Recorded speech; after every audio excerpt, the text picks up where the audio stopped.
Muy buenas a todos y bienvenidos a Mundo Azul.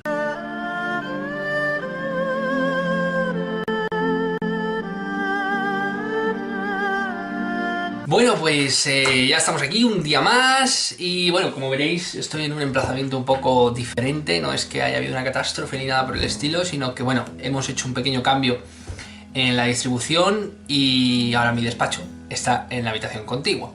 Con lo cual veréis que es un poquito diferente, etcétera, etcétera, pero bueno, la información es básicamente la misma y el canal es el mismo. Vamos a ver, hoy vamos a hablar de un tema que a mí me apasiona, como sabéis, y que es otro de los pilares de este canal, no por nada en especial, pero sí por algo en especial.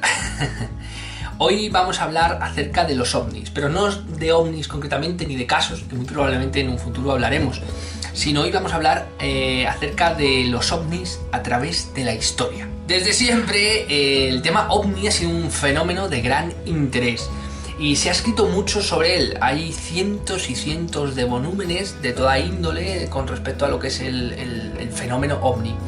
Desde libros como por ejemplo Proyecto Libro Azul, o como por ejemplo escritores tan famosos como JJ Benítez y sus famosísimos libros de La punta del iceberg. Los tengo aquí apuntados, obviamente no me sé todos, sí me sé algunos y de hecho he leído la gran mayoría de ellos.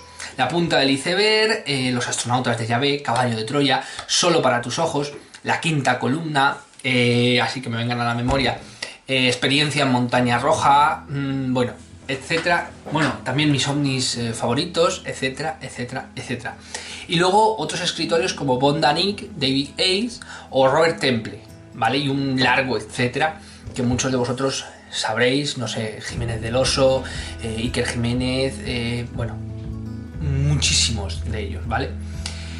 Creo y no me equivoco cuando digo que lo que es el fenómeno ovni a nivel de literatura es uno de los más representativos y más escritos, incluso desde las religiones. Es un tema súper amplio. Yo, como a todo lo que investigo, intento encontrarle algo de lógica, intento ser un poco, bueno, pues lo hemos comentado alguna vez, intento ser un poco riguroso. Y un día me pregunté, ¿es posible seguir el rastro del fenómeno ovni a través de la historia? ¿Hay algún indicio que muestre de cuán tiempo antiguo es este asunto y por ende la verdad que podría llegar a contener? Porque yo creo que muchas veces no somos conscientes de lo antiguo que es este tema, y lo antiguo, lo versátil y cómo nos ha ido acompañando al ser humano desde todas las edades. Ese es mi punto de vista, pero ahora vamos a intentar apoyar ese punto de vista con datos que para mí creo que son objetivos. ¿Y qué es lo más antiguo que podemos constatar, o qué es lo más antiguo que existe, de lo cual podemos echar mano? Efectivamente, el fenómeno ovni ya era retratado, más que relatado, retratado, pero también se puede decir que era relatado en las paredes y cuevas, en atalayas, en montes, en colinas. Pero antiguamente obviamente no se llamaba fenómeno ovni, sino se llamaba de otra manera, o incluso tenía diferentes tipos de nombres. Y efectivamente, las pinturas rupestres son una de ellas. ¿Y cuál es la pintura, cuáles son las pinturas rupestres más famosas en este tema por antonomasia? Efectivamente, las pinturas más famosas son las halladas en el Tassili, en el desierto del Sáhara, al sudeste de Argelia, en un conjunto de rocas rojas y negras. En ellas aún quedan rastros de una de las mayores muestras de arte rupestre conocidos en el mundo, con más de 15.000 pinturas prehistóricas realizadas hace al menos entre 7 y 10.000 años. En 1956, el explorador francés Henry Lott, perplejo por las extrañas figuras antropomorfas de cabezas redondeadas y dimensiones colosales que encontró, las bautizó como pinturas de tipo extraterrestre y calificó a una de ellas como el Gran Rey Marciano. Lo cierto es que estas pinturas no dejan indiferentes a nadie.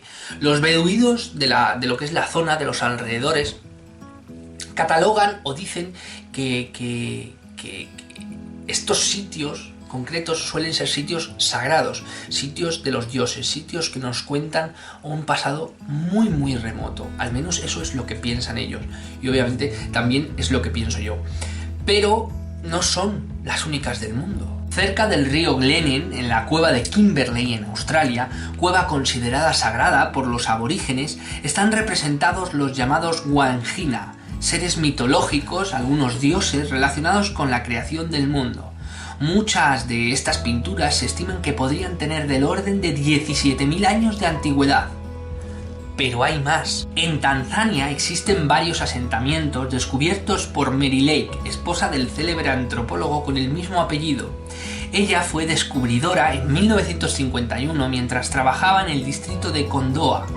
A partir de esa fecha, Mary exploró otros asentamientos y abrigos rocosos del norte de Tanzania, llegando a descubrir hasta 186 emplazamientos, con un total de más de 1.600 pinturas. Estas pinturas fueron datadas en 29.000 años. Obviamente cada uno es libre de opinar lo que desee, libre de darle las formas que quiera. Bueno, perfecto. Muchos dicen que este tipo de pinturas son figuras retóricas de los pensamientos de los seres humanos, ¿no? Pero yo ahora pregunto, ¿pensamientos retóricos de los seres humanos de la era prehistórica? Yo pienso, ¿no será más fácil creer que, al igual que los arqueólogos o los expertos en pinturas rupestres creen que si las representaciones que hay, por ejemplo, en cientos de cuevas de animales, de plantas, de partes del cuerpo, etcétera, etcétera, o incluso de momentos del día, por ejemplo, como la caza, es porque lo vieron, quiero decir, es porque se cree que lo vieron? ¿No será más fácil pensar que si este tipo de cosas están dibujadas en las cuevas, muy probablemente es porque esta gente también lo vieron? Aunque a ello también tengo mi duda. ¿Cómo este tipo de personas puede albergar, o puede pintar, mejor dicho, conceptos a los cuales no entienden? Yo soy partidario de la teoría de que si tú no entiendes un concepto, puedes llegar a dibujar las formas, pero no con sumo lujo de detalles. Entonces, conceptos como cuáles, como trajes espaciales, como un paracaídas o una nave. Pero bueno, quitando este tipo de cosas, añadiendo, mejor dicho, pero bueno, siguiendo por este pequeño recorrido que he hecho a través de la historia de lo que es el fenómeno OVNI, otro de los vestigios remotos que podemos tener o poseer, yo creo o pienso que también podéis encontrar multitud de ellos, a través de la historia, pero yo creo que uno de los famosos también son los cilindros sumerios y sus representaciones por ende. Por ejemplo, en la estela de Nara-Sin o estela de la Victoria, que se construyó aproximadamente en el 2250 a.C. para conmemorar la victoria del rey Nara-Sin, nieto de Sargón I, contra la tribu de Luyubi, de los montes Zagros. Arriba de la estela veis la representación de la divinidad, los famosos discos solares. Algunos dicen que estos discos solares son la representación divinificada de realidades, por ejemplo, como el sol, que también plasmaban un poco, los conceptos que hoy tenemos como meteorológicos, como normales, como celestes, como lo divinificaban, ¿vale? Pero yo tengo una pregunta. ¿2 soles? ¿De verdad? Pero no solo los sumerios fueron un poco los promotores de este tipo de arte, un poco misterioso, un poco que deja mucho a la interpretación. Para mí no, pero bueno. Por ejemplo, otros de los también famosos que utilizaron los discos o las representaciones solares como divinidad fueron los asirios y los egipcios. Este es el obelisco negro realizado en el 841 a.C. que representa la rendición de Jehu ante el rey asirio Salmanasar, y nuevamente los discos solares, uno de ellos esta vez alado, o el rey Asurbanipal junto a los Apkallu y el árbol de la vida, y una vez más el disco alado, en donde si os fijáis dentro hay una divinidad que conduce el disco. O las estelas de representación de Akenatón rindiendo culto al dios Atón, el disco solar, datadas en el 1350 a.C. aproximadamente. E incluso el disco alado divino dirigido en su interior está representado en religiones como el zoroastrismo de tipo persa, con el Favarahar, que es esta imagen. Este relieve está en Persépolis, antigua capital del imperio persa de la época aqueménida. Se encuentra a unos 70 kilómetros de la ciudad iraní de Shiraz. En todas estas culturas está plagado la representación de lo que para mí es el fenómeno ovni sin ningún tipo de duda, pero como volvemos siempre, cada uno identifica, cada uno asemeja, cada uno saca las conclusiones de, bueno, pues de lo que buenamente quiere, de lo que buenamente puede, pero ahí está plasmado. De hecho, por ejemplo, hay un relato de Akenatón cuando fue a cazar, que el disco solar de Atón se le presentó en medio de la caza para impedir su caza y dar un mensaje. O sea, que hay... Bueno, ahora vamos a ver, ¿vale? Llegados a este punto, mi pregunta es, ¿puedo tirar más del hilo y encontrar verdadera información no tan remota, que no esté tan abierta a las interpretaciones? Desde mi punto de vista, sí. Y creo que con la investigación, muchas veces ardua, muchas veces concienzuda, muchas veces, a veces incluso hasta tediosa, puedes descubrir eso y mucho más. Algo más contemporáneo son las obras pictóricas de la Anunciación de San Emilius de Carlo Crivelli, pintadas en el año 1486, referentes a la Virgen María, y en donde aparece una especie de disco en el cielo que manda un rayo a la mujer, o la Crucifixión de Cristo en el monasterio de Visocchi de Cani, en el cual se representa una escena clásica de la iconografía cristiana, apareciendo dos curiosas figuras o artefactos voladores, que están siendo dirigidos por sendos pilotos en cada nave. También no podía faltar el bautismo de Cristo del renombrado Aert de Gelder, pintor holandés y gran estudioso de Rembrandt, que plasmó en su obra un objeto en forma de disco que brilla en el cielo y del que descienden unos haces de luz sobre dicha escena. O el tapiz de la vida de la Virgen del siglo XV, que se encuentra en Notre Dame, en Beauharnais, en Borgoña, Francia. El detalle se encuentra en una de las imágenes de la izquierda, en el que se ven sobre tres figuras una especie de objeto volador en el aire. Al igual que la Madonna de San Giovanni, que se realizó en el 1450 y 1460 por el magnífico renacentista italiano Giovanni Bellini, en la pintura que cuelga en el Palazzo de Vecchio, en Florencia, Italia. También puede apreciarse a la derecha de la cabeza de María un objeto volador en el fondo. Aunque no solo aparecían este tipo de dibujos o de figuras en los cuadros religiosos, ni mucho menos cristianos en este caso, sino también en la literatura. Hay una vasta extensión del fenómeno, y por ende la literatura no solo nos puede mostrar a lo mejor imágenes, si están grabadas o si están representadas de algún tipo, sino también relatos, hechos históricos. Los célebres vimanas, máquinas voladoras, que son descritas en los textos antiguos hinduistas como el Rig Veda, que detallan con exquisito lujo de detalles inmensos carros voladores, que en ocasiones llegan a ser tan grandes como una ciudad entera. Y hablando de carros voladores, los pasajes bíblicos están llenos de estas definiciones, haciendo igualmente alusión a carros de fuego que sobrevolaban montañas y detenían ejércitos en nombre de Yahvé, o Dios, incluso la famosa estrella de Belén. Pero al margen de la literatura mitológico-religiosa, personajes conocidísimos en la historia como Flavio Josefo, Dion Casio, Julio Obsecuente o Plutarco mencionaron en sus obras estos extraños visitantes celestes, luces en el cielo que no los dejaron indiferentes. En el Prodigium Liber, el libro de los prodigios, el historiador Julio Obsecuent recoge textos originales de Cicerón, Tito Livio, Séneca y otros, y podemos leer allí: siendo cónsules Cayo Mario y Lucio Valerio, se pudieron ver en diversos lugares de Tarquinia un objeto que se asemejaba a una antorcha encendida que súbitamente cayó del cielo. Hacia el anochecer se vio un objeto volador circular parecido en su forma a un clipeus, el escudo redondo empleado en los legionarios romanos, llameante, que cruzaba el cielo de oeste a este.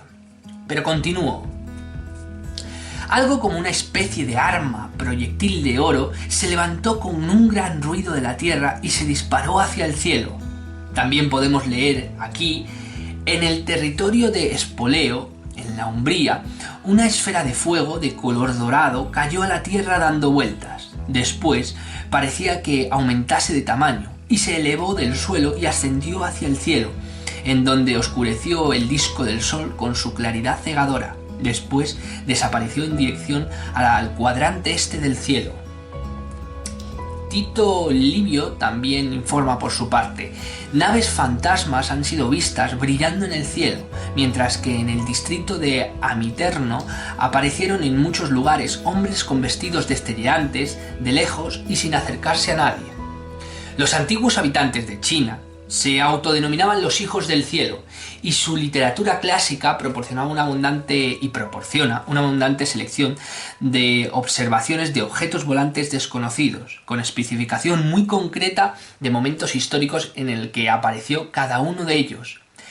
Y la última mención que quiero hacer es el libro de las buenas costumbres de 1338 del francés Jacques Legrand, en donde se retratan las virtudes cristianas. En él, una ilustración refleja una esfera dorada voladora. Se encuentra en el Museo Conde de Chantilly. Bueno, llegados a este punto, después de todo lo que os he retratado, de todas las fotos que os he puesto, de todo lo que os he dicho, yo, como siempre intento hacer, así me intento catalogar, intento investigar. De hecho, me considero, lo primero, escritor, aunque tengo una novela que todavía no he publicado, pero ya tengo la segunda que estoy escribiendo. Bueno, pero al margen de eso me considero también escritor y investigador. ¿Por qué me considero investigador? Porque paso horas y horas y horas y horas, dentro de mis posibilidades también, porque no me dedico solo a esto, estudiando, y sobre todo por las noches, que es cuando más tiempo tengo. Así me pasa con las ojeras que tengo. Pero bueno, al margen de ese tipo de cosas, todo lo que os he dicho, de hecho os iba a añadir más cosas, como los anales laurienses, que os invito a ver si podéis encontrarlo, porque yo no los he encontrado. Os lo iba a poner también en este vídeo, pero lo he tenido que quitar porque no he podido descargarme y no he podido encontrar por ningún lado, en ningún idioma, los anales laurienses para poder estudiarlos, ¿vale? Pero todo lo que os he puesto es real, y todo lo que os he puesto tengo datos sobre ellos, no solo imágenes como os he puesto en el vídeo, sino cosas como esto. Prodigium Liber, el libro de los prodigios. Este concretamente me lo descargué y está del latino, de lo que es el latín, al italiano. Y yo he tenido que traducirlo del italiano al español. Cuando digo que investigo o intento investigar todo lo concienzudamente que puedo. Este es el libro de los prodigios descargados que os digo en el vídeo. Y yo me dije, bueno, es verdad todo lo que dice, porque antes, bueno, hice una previa investigación, etcétera, etcétera. Es verdad todo lo que dicen, es verdad que en ese libro de los prodigios se refleja todo este tipo de cosas. Sí, amigos, es verdad. Y todos los pasajes que os he puesto aparecen. Pero no solo aparecen ese tipo de pasajes, sino aparecen muchos más. Os voy a leer uno que es muy interesante, que dice... y no hay capacidad de confusión. No es que has utilizado un traductor. No he utilizado un traductor, ¿vale? He traducido, pero no he utilizado un traductor. En Apiterno, durante la noche, se vio el sol. Su luz fue vista por mucho tiempo. Pero digo más, un sol por la noche, es extraño, ¿no? Pero bueno, voy a seguir, porque tengo aquí varios apuntados. Y es curiosísimo lo que dicen, pero dicen muchísimas cosas. Yo solo he resaltado unos poquitos, que ya digo que no son muchos. Y uno de ellos que es concretamente, a ver si lo termino de encontrar, porque la verdad... Uno de ellos que es muy impresionante, la verdad a mí me dejó impresionado, y que no deja capacidad a la interpretación, o por lo menos yo pienso que no deja capacidad a la interpretación. Aquí hay uno, también, no es el que estoy buscando, pero también os lo voy a leer. En Launio, entre la tercera y la quinta hora, dos círculos de diferentes colores rodeaban al sol, uno rojo y el otro blanco.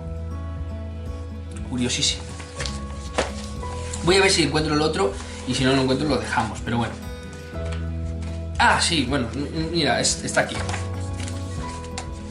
En Galia se vieron dos círculos brillantes en plena noche. Su visión fue por horas. Esto es lo que dice, entre lo que os he puesto y lo que os estoy leyendo, esto es lo que dice el libro de los prodigios, como digo, de Julio Obsecuent, que yo me he descargado y he podido estudiar durante varios días, entre ellos, sobre todo, como digo, siempre por la noche. Llegados a este punto dije, bueno, estos pasajes son reales, el de Julio Obsecuent sin ninguna duda, y además os invito a que os los descarguéis y os invito a que le deis un repaso. Pero en la Biblia también busqué y también hay cosas muy interesantes acerca de los carros que también quise investigar y también quise ver hasta qué punto era cierto y hasta qué punto el tipo de mención que hacía a este tipo de carros. Y no solo los denomina como carros, sino los denomina como ruedas, como círculos y como discos. En Ezequiel 1.4 dice... Lo he buscado, ¿de acuerdo? O sea, no es una cosa que yo haya buscado en internet, lo he buscado en la Biblia. Y miré, y he aquí, venida del norte, un viento tempestuoso y una gran nube, con un viento templado, y esta gran nube con fuego envolvente, y alrededor de él un resplandor, y en medio del fuego algo que parecía como bronce refulgente. Sigo. En Ezequiel 1.16... El aspecto de la rueda, de las ruedas, y su obra era semejante en color al crisol. Y las cuatro tenían una misma semejanza. Su apariencia y su obra eran como rueda en medio de otra rueda. Los ovnis sabemos cómo son, de forma circular, tipo plato, una rueda en forma de otra rueda, porque muchos giran en torno a sí mismos. Bien, de acuerdo, sigamos. Ezequiel 1.18. Y sus aros eran altos y espantosos, llenos de ojo alrededor, los famosos ojos de buey. Y ya por último la que he puesto, pero que os digo que puedo encontrar cientos, porque he visto por lo menos más de 14 o 15. Ezequiel 1.5. Y aquí viene lo curioso, hablando de la nube, hablando de ese fuego, hablando de eso que brillaba, que les seguía. En medio de ella la figura de 4 seres vivientes, y esta eran en su apariencia, eran ellos semejantes al hombre. Bueno, no solo en Ezequiel podemos encontrarlo, sino en el Éxodo podemos encontrar, con Moisés, podemos encontrar muchísimos de ellos. A lo que voy, todo este tipo de datos son datos reales, son datos palpables, son, bueno, algunos pueden decir, todo lo podemos reducir al absurdo, todo lo podemos reducir a la ilógica, o a que eran historias, o a que era... Pero ahí están, y si nos creemos unas cosas, también nos tenemos que creer otras, no solo nos vamos a creer lo que queremos. Dicho aquí, me gustaría contaros muchas cosas, pero hay veces que me faltan las palabras. ¿Por qué? Desde hace un tiempo vengo viendo... por ejemplo, el otro día vi un vídeo de la gata de Schrödinger, que es un canal en YouTube que os aconsejo que miréis, porque es una chica muy científica que visitaba el Congreso de Ufología de 2019. En ellos, bueno, había personajes de toda índole, ¿no? Entre ellos Enrique de Vicente, bueno, un montón de ellos, vale. Pero también venía Michio Kaku, sorprendente, ¿no? Enrique de Vicente dentro de una misma mesa con Michio Kaku. Bien, vale, de acuerdo. Esta muchacha, que tiene me parece que 26, 27 años, es periodista y además divulgadora científica, con teorías, etcétera. Y entonces llegaba a esta convención del 2019, de este año, como digo, y se encontraba de todo tipo, hasta gente que quería curiosear, gente que intentaba por todos los medios encontrar verdaderamente su hueco, y luego locos de la última cornisa, pero locos loquísimos. Quiero decir, gente que decía que había estado en Ganímedes, gente que decía que tenía un alien dentro, gente que si los maestros ascendidos espirituales tenían en contacto debajo, intraterreno, como decía uno, del lago Titicaca. Bueno, cosas verdaderamente que, como digo, la cornisa del último loco. Aquí todo valía, y además daban conferencias, cobrando, por supuesto, y decían, para mí, desde mi punto de vista, absolutas barbaridades. Pero luego está el otro punto, que es los científicos escépticos que no creen absolutamente nada más que las 4 leyes, las 4 normas, y todo tiene que ser demostrado y demostrado y demostrado, y hay cosas que obviamente no se pueden demostrar. Aquí tenemos las dos balanzas. Una extremadamente científica, extremadamente escéptica de todo, y otra que le vale todo. Desde que los ovnis nos visitan, que hacen pactos con no sé quién, que hacen pactos con no sé cuántos, que absorben nuestra sangre o que nos controlan. O que uno, como dice Sisto Pazwell, creo, que es que ha visitado Ganímedes. Mira, yo pienso, con respecto a lo de Ganímedes, pienso que si has visitado Ganímedes, tú no lo expones como si dijeras que has ido a visitar la frutería de tu casa, ¿de acuerdo? Porque de abajo de tu casa, porque me parece una locura tan grande, y a la gente, a lo mejor somos nosotros que no entendemos bien, y a la gente decirle ese tipo de cosas ya de entrada le vas a parecer rechazo. Y tan malos son unos, siendo completamente escépticos, como los otros, valiéndoles cualquier tipo de cosa. Creo que ambos, uno a la ciencia y otro a la ufología, o otro al estudio del fenómeno ovni, que es real, desde mi punto de vista es real, hacen daño a la par y se confrontan y se pelean, y cada uno dice sus locuras y cada uno dice sus incoherencias. Pero luego yo me encuentro en el medio en el que creo cosas que a lo mejor gente que no lo ha vivido, o gente que no lo ha padecido, o gente que no ha investigado como hago yo, no porque lo haga yo, sino porque que se está horas por la noche mirándose libros tediosos, pasando el libro de los prodigios de italiano, que luego no es tan difícil, de italiano a español, y ve cosas que son reales, que busca en la Biblia y que las citas están, que se baja libros chinos o japoneses, que busca todo este tipo de cosas realmente, investigando palabra por palabra, traduciendo, viendo a ver si lo que es, y luego lo expone como datos. Yo cuando digo las cosas, si no las encuentro, no las digo, y si las digo, tengo mucho cuidado de cómo digo las cosas. Obviamente, si a mí me pasaran fenómenos, ovnis, etcétera, etcétera, no correría a decir, ¡ay, Dios mío, que yo tengo contacto con los ovnis! Porque es absurdo, la gente no se lo creería, y harías un flaco favor. Y luego, si fuera científico, no negaría este tipo de cosas. ¿Por qué? Porque hay cientos de relatos que puedes investigar, que si quieres puedes, lo que pasa es que no quieres, y gente a la que puedes, que no todos son locos, que no todos dicen que han ido a Ganímedes, que hay gente que dice que bueno, que estaba en plena carretera, amas de casa, policías con informes policiales, de todo, abogados, padres de familia, todos van a mentir, todos son locos, todos han visto un prototipo militar, todos, o sea, es que no puede ser, es que hay tan cantidad de variantes, hay tanta cantidad que estudiar, que con solo uno que fuera real, el fenómeno sería real. Y es lo que digo yo siempre,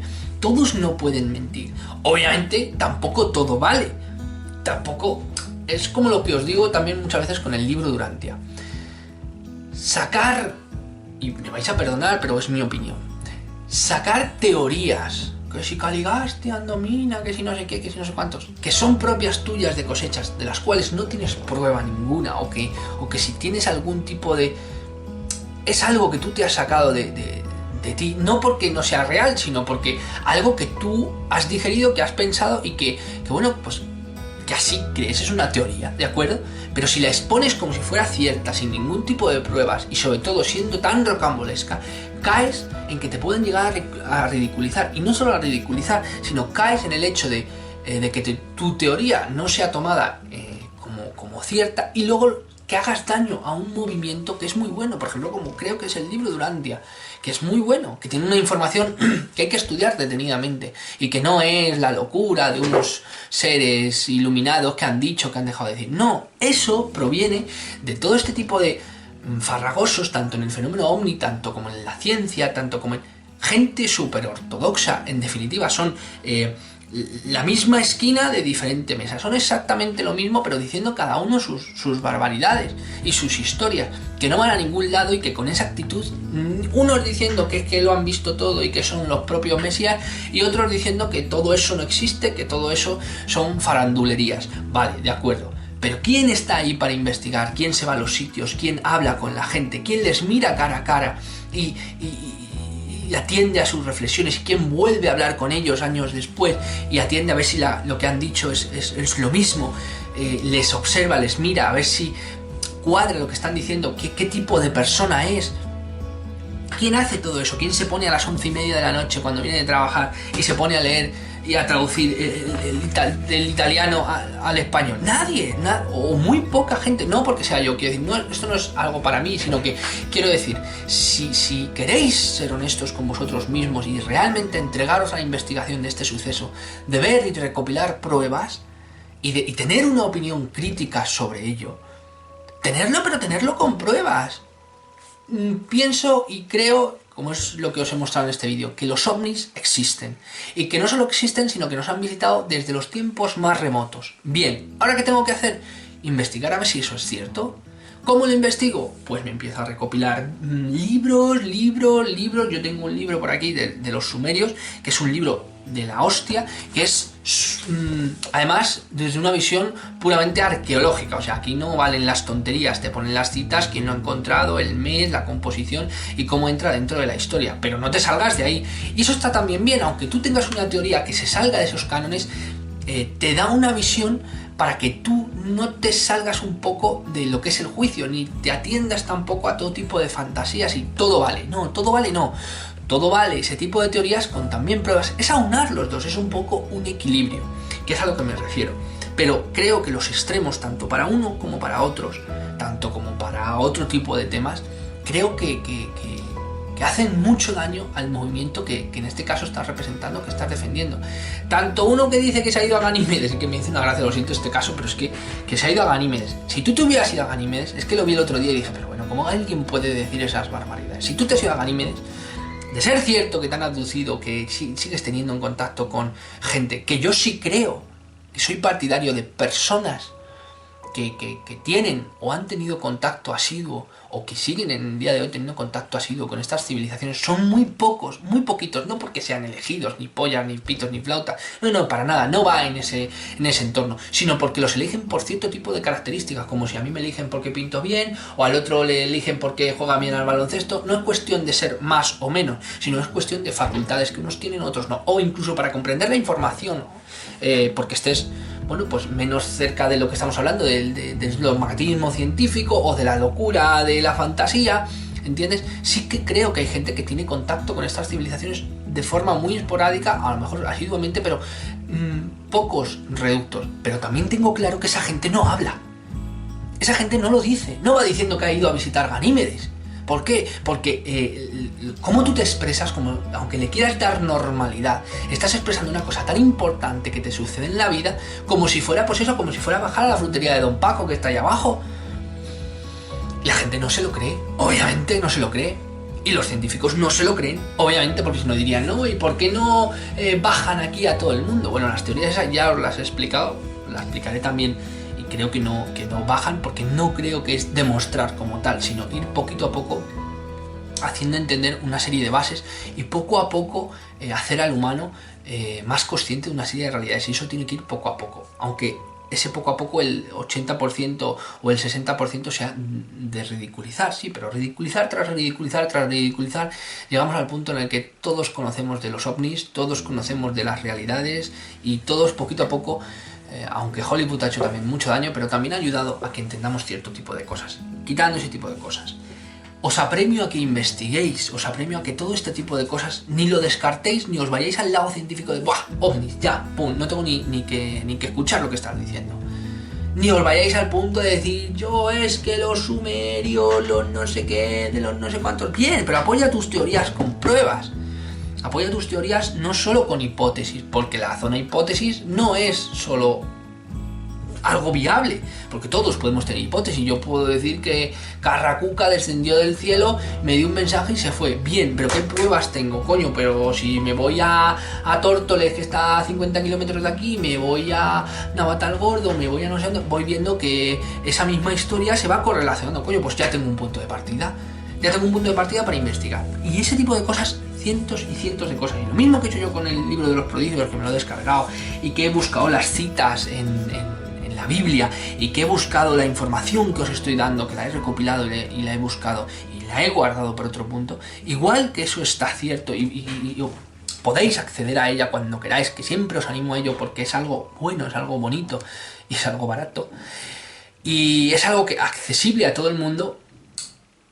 Pienso que lo tenéis que hacer y pienso que esa es la mejor manera de hacer todo este tipo de cosas. Y pienso que no hay que llegarse a un punto pues eso, de escepticismo total o de locura y fantasía, porque no vamos a ningún sitio. Creo que el punto entre medias está bien. Yo creo en muchas cosas que me cuesta demostrar, pero para eso me siento por las noches y voy buscando y recopilando pruebas. ¿Que serán verdad? ¿Que será mentira? ¿Que Julio Secuente será un fumado de la vida? Pues a lo mejor, pero aquí está un historiador, un tío que nació hace un tiempo determinado y tomó una serie de notas. Y el libro de los prodigios, que también os animo a que los leáis, no habla solo de ovnis, son pasajes muy concretos que te tienes que leer, pero el libro de los prodigios te dicen fechas, te dicen acerca de sucesos que ocurrieron en un momento determinado, como por ejemplo terremotos, como por ejemplo un niño que nació con 3 dedos, por ejemplo un incendio que hubo no sé dónde, un rayo que cayó en no sé cuántos, una hambruna que pasaron. Es un libro recopilatorio de sucesos y prodigios que ocurrieron, y entre ellos sí están los ovnis. Y en la Biblia es un libro religioso, pero te cuenta y puede ser algo de lo que ocurrió, o una aproximación a la verdad, que es como siempre os digo. Pero entonces el fenómeno ovni es muy antiguo y ahí están los datos. Y esto que os he puesto en un vídeo, aunque se me está haciendo largo porque como siempre me enrollo, pero podríamos extenderlo hasta el infinito. Obras de arte, sociedad, relatos, literatura, pero en todos los ámbitos y de todas las razas y de todas las naciones. Y a día de hoy sigue ocurriendo y podéis investigarlos y podéis seguir mirando casos. Y el fenómeno ovni sobre todo que se enmascara bajo muchas cosas como las apariciones marianas que os estoy demostrando y que os estoy intentando demostrar. Para mí son fenómenos ovnis o contactos con tripulantes o contactos con seres de otras dimensiones, que para el caso es básicamente lo mismo, seres que vienen a darnos un mensaje, y en este caso se denota, y así las pruebas nos lo dicen, que nos han estado visitando desde la noche de los tiempos y han estado dando pequeñas pinceladas. Por favor, quiero mostraros una imagen antes de terminar. Esta imagen, por Dios, es la imagen de lo que os he dicho del paracaídas, ¿vale? Las interpretaciones que podemos tener. Todo el mundo puede tener sus interpretaciones, todo el mundo puede decir, bueno, pues yo ahí no veo un paracaídas, veo a Miliki, o veo a Popeye el Marino. ¿De acuerdo? Bien, ves a Popeye el Marino, me parece fantástico, tienes una imaginación cojonuda. Pero en la parte, por Dios, es que a lo mejor seré yo. Poner un dibujo de un paracaídas, un dibujo básico de un hombre con un paracaídas. ¿Esto nos parece un hombre con un paracaídas? ¿O qué pasa? ¿Que le está saliendo fuego de la cabeza? Es un paracaídas dibujado de la manera que se dibuja, o dibujado en piedra, etcétera, etcétera. Vale, de acuerdo, pero es un paracaídas. O sea, eso no me lo estoy inventando yo. Por otra imagen, esta. Este hombre, ¿qué tenía? ¿Hidrocefalia? Tiene otro hombre pequeñito al lado, si lo veis ahí a su parte derecha, que tenía hidrocefalia y gigantismo a la vez, y un dedo ahí súper extraño. Por Dios, empecemos un poco a investigar. Esto, por ejemplo, que os voy a mostrar aquí también. ¿Esto qué es? ¿Un huevo de Pascua? ¿Qué es esto? ¿Un huevo de Pascua con...? No, una medusa. ¿Una medusa? Por favor, con un ojo en el centro. No puede ser más sencillo que dentro de esta teoría encontremos que esto es una especie de nave, de algo que se desplaza, y que lo que está abajo no son tentáculos, sino son los propios vapores de algo que está despegando. Es un concepto pictórico, o sea, quiero decir, ¿cómo dibujarías tú a nivel de pintura algo que está ascendiendo? Pues le pondrías unas rayitas abajo, pero no así a lo loco, sino específicamente de una determinada manera para que parezca que está ascendiendo, ¿no? Pues esto está haciendo lo mismo.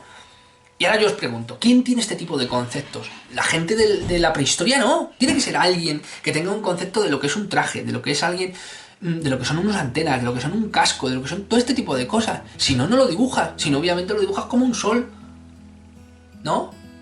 pero todo ese tipo tan concreto de... Pero es que hay muchos más, hay gente con cinturones, hay, por ejemplo, el tío este que no sé cómo se llama, el marciano este, lo estoy buscando y no lo encuentro. Bueno, hay uno que tiene una escafandra, que tiene unas botas y que se ha remarcado, que os he puesto bueno, que no sé si lo he puesto o lo he borrado, bueno, da igual. Hay uno también en el Tassili que tiene una escafandra, que tiene un traje y tiene hasta las rayas de lo que es la diferencia entre el casco y el traje. ¿Quién ha pintado esas rayas? Como si fuera algo que estuviera ahí comprimido. ¿Quién ha pintado esas rayas? ¿Quién puede llegar a entender pictóricamente los conceptos de que tengo que dibujarle una raya? Tengo que entender lo que estoy dibujando antes de dibujarlo. Puedo dibujar algo aproximatoriamente, pero esos tíos no podían transportar el papel y decir, a ver, no te muevas. No, era una piedra. Y sobre todo que muchas de estas cosas, yo he estado leyendo que como los aglutinantes que utilizaban eran como la caseína. ¿De dónde sacas la caseína? ¿Cómo sacas la caseína de ahí? Son cosas que son interesantes y que, bueno, que se pueden ejercer teorías, pero hay cosas que no son teorías y están ahí plasmadas. Y os invito a que las investiguéis, os invito a que teoricéis, pero con datos, investigando. ¿Para qué? Para que así también podáis tener un conocimiento más allá de la pura teoría y que podáis incluso teorizar, pero con datos. Oye, tú me dices, oye, pues no son esto, son lo otro, pero mira, yo lo identifico con este texto que he encontrado aquí o allá. Pues mira, ya es algo que has hecho y ya es algo que te has molestado en hacer. Yo pienso que son tripulantes de naves o de objetos o de transportes aéreos de cientos de determinadas maneras, incluso muchos de ellos no necesitan ni siquiera transporte porque su tecnología se lo permite, y así hay muchos relatos también, y si queréis podemos pasar a través de esos relatos, pero esto es el fenómeno ovni a través de la historia y es mucho más grande. Lo que pasa es que en un vídeo solo no puedo compendiarlo. Muchas gracias por ver este vídeo, muchísimas gracias por esa cantidad de suscriptores, todos los comentarios que me hacéis que me parecen brillantes, y os animo a que seáis investigadores de vuestra propia historia y de vuestras propias teorías. Un abrazo a todos, amigos.